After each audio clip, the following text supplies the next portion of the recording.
Hello class, today we are going to learn about rational numbers.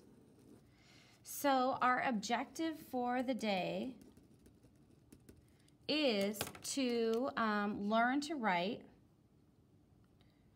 rational numbers in equivalent forms. And the word equivalent forms just kind of means just another word for saying equal forms, just things that are equal, like 1/2 and 6/12.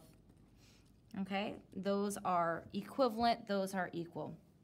So we're going to talk about vocabulary. There's a couple different characteristics for rational numbers. The first characteristic we're going to talk about a rational number is just any number that can be written as a fraction.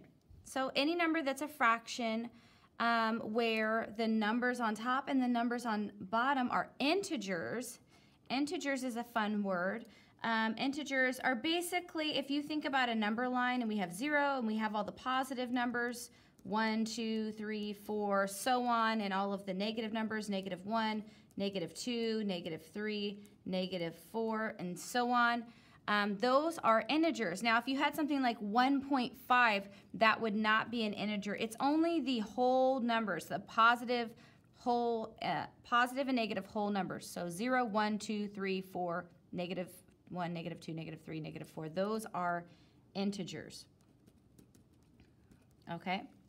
So with a rational number, you have to have an integer. So something like this, -3 is an integer, and you could put 4 on the bottom. That is a rational number.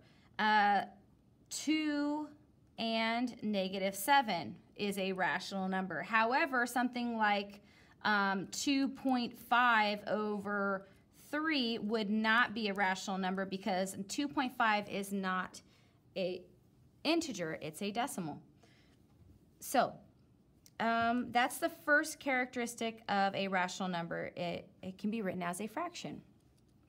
Now, we're going to talk about this idea of two numbers being relatively prime. So the goal of simplifying fractions is to make the numerator and the denominator relatively prime. So we're going to be simplifying fractions today. A lot of times when I was in school, what they used to call that was putting things in lowest terms.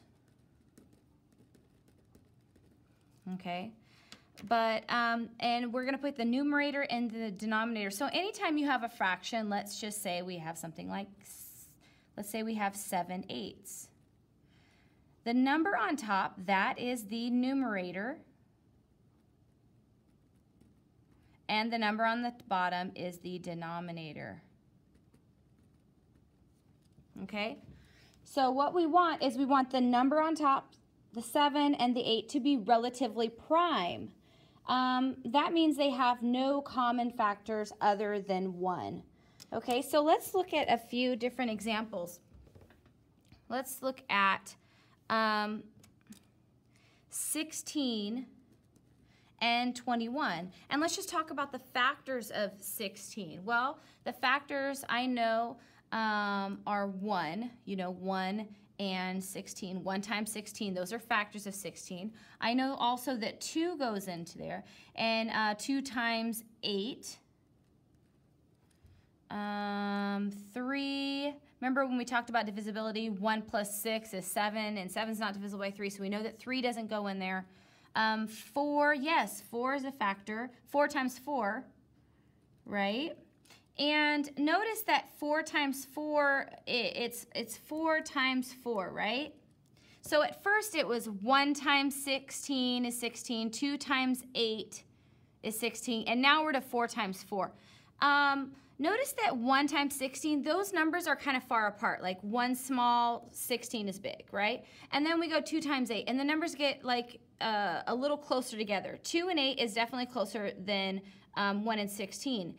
And then the last one is 4 times 4. Well, those factors are really, really super close together. Now that you know when you start and the factors are far and then they kind of gradually get really, really super close, that's when you know there are no other factors.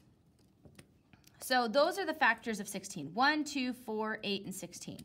Okay? Now let's look at the factors of 21. Again, you're going to have 1 and 21. Okay, we're going to look and see, is 21 divisible by 2? Well, no, 21 is not even, so it's not divisible. What about 3? Is it divisible by 3? Well, if we add these up, 2 plus 1 is 3, and yes, 3 is divisible by 3. So we know it's divisible by 3, and so it's 3 and 7. We check 4. Is 21 divisible by 4? No, it's not even, so it's not divisible by 4. Is it divisible by 5? No, it's not divisible by 5 because it doesn't end in a 0 or a 5. And then we go to 6. Well, 6 is an even number and 21 is not an even number, so we know that it's not divisible by 6, and now here we are to 7. So now we know that these are the only factors of 21, and if you see here, 1 and 21 are far apart, and then 3 and 7, they get a lot closer than 1 and 21, and then we checked all the other numbers in between. So we know that we have all of the factors of 21 here. So when we're talking about numbers that are relatively prime, we are comparing. And see, I noticed that they do have a 1 in common, but they have no other factors in common. So 16 and 21, those numbers are actually relatively prime. So if we had a fraction with 16 over 21, this would be a simplified fraction because these two numbers are relatively prime, which means they have no common factors other than 1. 1 is the only factor that they have in common. So you could say this fraction right here is in lowest terms, or it is a simplified fraction. All right. Okay, let's talk about two other numbers, and I'm just going to kind of make a little line down here to separate the two. Okay, let's talk about 12 and 15.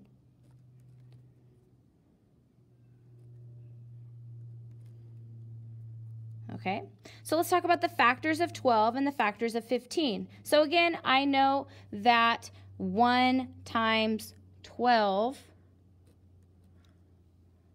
1 times 12 is those are both factors of 12. And then 12 is even, so I know that 2 is a factor. It's divisible by 2. And 2 times 6 is 12. And then I'm going to move on to 3. Well, is it divisible by 3? Well, 1 plus 2. If I add up these, 1 plus 2 is 3. 3 is divisible by 3. So that means 12 is also divisible by 3. So I know that 3 is a factor, and 3 times 4 is actually 12. And yeah, there, I think we have all of the factors. So if you look here, 1 and 12 are kind of far. This is a really good example. And then what happens, 2 and 6 get a little closer. And then 3 and 4, there's really no other numbers. So now you know that you have all of the factors of 12 listed. 1, 2, 3, 4, 6, and 12. So let's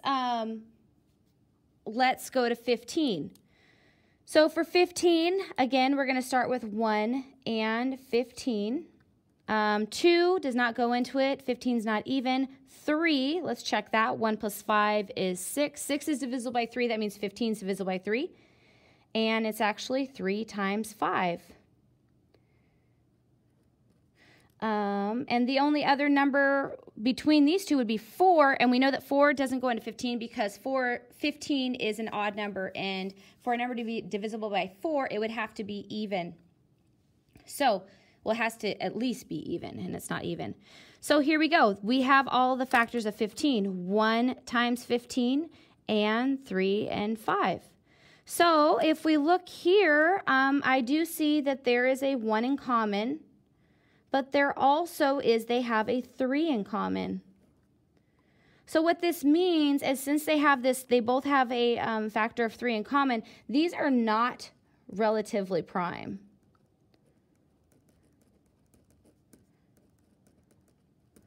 They're not relatively prime. Sorry, that went off screen. And so what we need to do is we need to simplify this. Now, I know in your probably previous class, what you guys did is you had 12 15ths. And you probably went divided by 3 and divided by 3. And then 12 divided by 3 is 4. And 15 divided by 3 is 12, 15 is 5. Right? Now let's kind of look at and see what's going on with this. A lot of times in mathematics, and then this is the simplified fraction, and 4 and 5 are relatively prime because only one can go into those. But let's kind of see what's happening, what's going on. And when we have in 12, 15, sometimes in mathematics what we do is we rewrite numbers. And so what I'm going to do is I'm going to rewrite the number 12, and I'm going to rewrite it with this number 3 that they both have in common. So instead of writing 12, I can write 3 times 4, because 3 times 4 is the same thing as 12. And I'm going to do the same thing for 15. Instead of writing 15, I'm going to write 3 times 5, because that is the same thing as 15. Now, what's going on? If I just kind of cover up this, what we have really is we have 3 divided by 3. Do you see that? 3 divided by 3. And what is 3 divided by 3? Well, 3 divided by 3 is 1. So we have this. So basically what you're doing when you're simplifying is, because this has this common factor, 3 divided by 3, that's really equal to 1. And 1 times 4 over 5 is just the same thing as 4 divided by 5, or 4 over 5. So you're really just canceling out 3 divided by 3, which is the same thing as 1. So 12 fifteenths and 4 fifths are, they're equivalent fractions. They are the same. So if we want to look at that and kind of like a pictorial of that, we have this right here, 12 fifteenths and 4 over 5 here. And so if we just go ahead and we have 12 of the boxes, or we have 15 boxes, and I'm just going to highlight 12 of them to just show visually what's going on here. Okay, so that's our 12 fifteenths. And I'm going to do the same thing over here with the 12 fifteenths. Okay, except now I'm going to put it in yellow. Okay, so right now I have 12 fifteenths here and 12 fifteenths here. But as we just looked at, we know that 12 fifteenths and 4 fifths, mathematically, we just proved that those are equivalent, those are the same. And now we're going to do it visually, okay? So instead of dividing this into 15 equal regions, what I'm going to do is I'm going to divide it into 5. So we're going to have 1 here, 2 here, 3, 4, and then this is the 5th one, and like I said, it's 4 fifths, so I'm highlighted only 4 out of the 5, and if you can notice, they're exactly the same area, okay? So that's visually, those fractions are exactly the same thing. Now, when you guys do your homework and you simplify it, how I'd like you to show your work is, if we're doing 12 fifteenths,